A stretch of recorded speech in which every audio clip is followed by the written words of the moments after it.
Both Dragon's Rising and Dreamzzz were released in 2023, and both follow the same season structure. Each season is 20 episodes that's then split into two 10-episode parts. For DR, Part 1 is released in the spring, while Part 2 follows late in the fall. And with Dreamzzz, Part 1 is released in either late spring or early summer, and then Part 2 comes out in either late summer or early fall.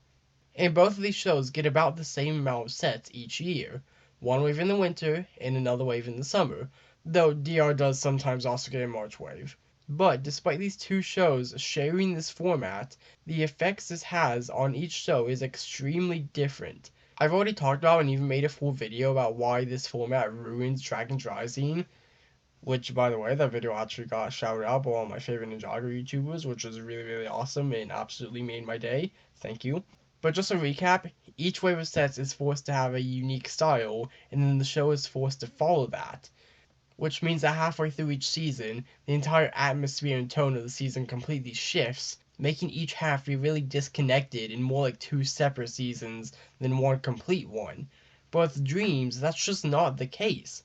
LEGO doesn't force each wave of sets to have a unique theme. Now, of course, every year the theming changes, but both the winter and summer waves of Season 3 sets are video game themed.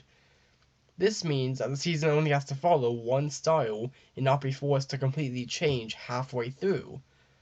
Unlike with Dragon's Rising, each season has a consistent tone, setting, and even villains all the way through.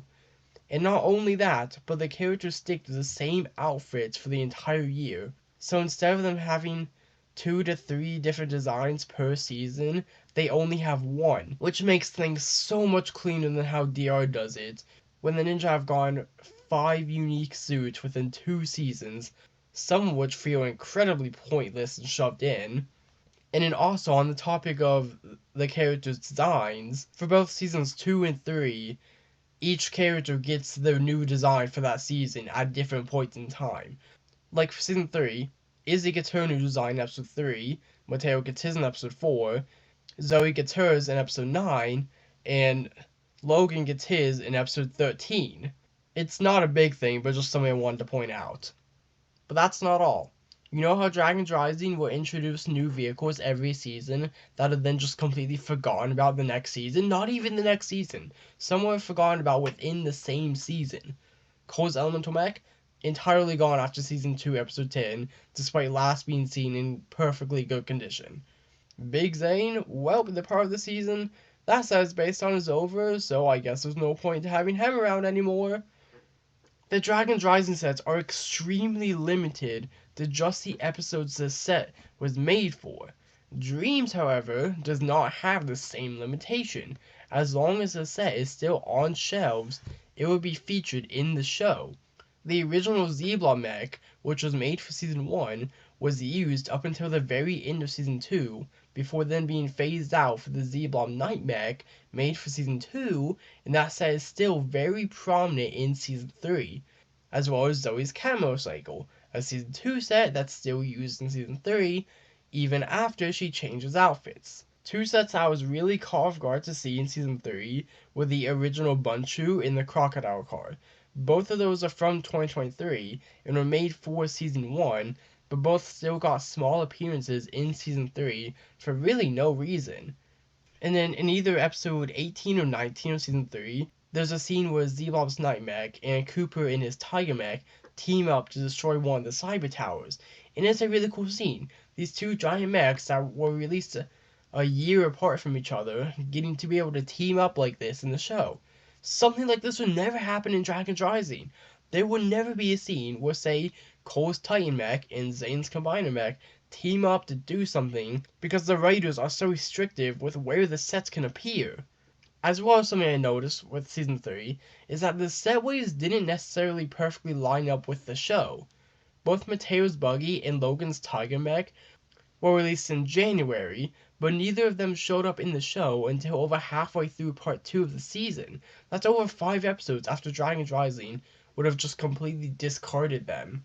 And it's the opposite case for the Time Owl. That was a set released in the summer, but it first appeared within the first 10 episodes of the season.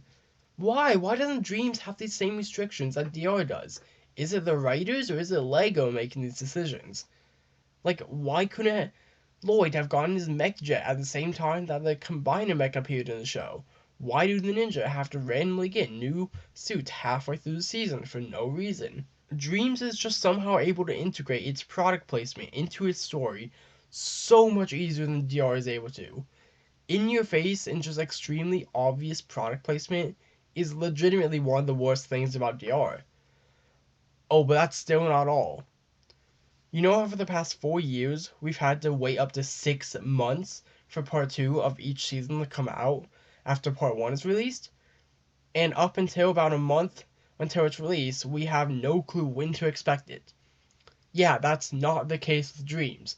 Every year, the first part of each season comes out after the first batch of Dragon's Rising episodes for the year's release, and then the second part is released before the rest of the Dragon's Rising season comes out, which means that the wait between each part of the season is significantly shorter, and we find out when to expect episodes 11 through 20 a lot sooner because the trailers for those episodes come out just a couple weeks after part 1 comes out.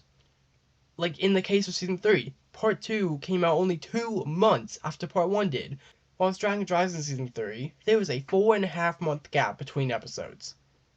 I just don't get it. Why are these two shows treated so differently, and why does Dreamzzz have it so much better than Dragon's Rising? Since I assume the reason why each DR wave is so different is because they sell better that way. But why doesn't Ninjago need that? You already know that anything Ninjago is going to sell well, so why not do this to Dreamzzz instead? Dreamzzz is a theme that doesn't sell very well, so wouldn't you want to put more effort into that? Now, preferably, neither theme would be treated like this, because, like already discussed, this decision is by far Dragon's Rising's biggest flaw. I just don't understand why they're doing this with one series and not the other. And it's not like Dreamzzz doesn't suffer from any of the same issues DR does. Each season is still forced to have a mid-season finale and an awkward break right in the middle of each season. It's just not as bad, since the season doesn't randomly flip its tone and style after the midway point. But yeah, this is this is like but yeah, this is just like really frustrating, and I wanted to talk about it. But yeah, with that, if you enjoyed, really appreciate it if you took 2 seconds to like and subscribe. Bye.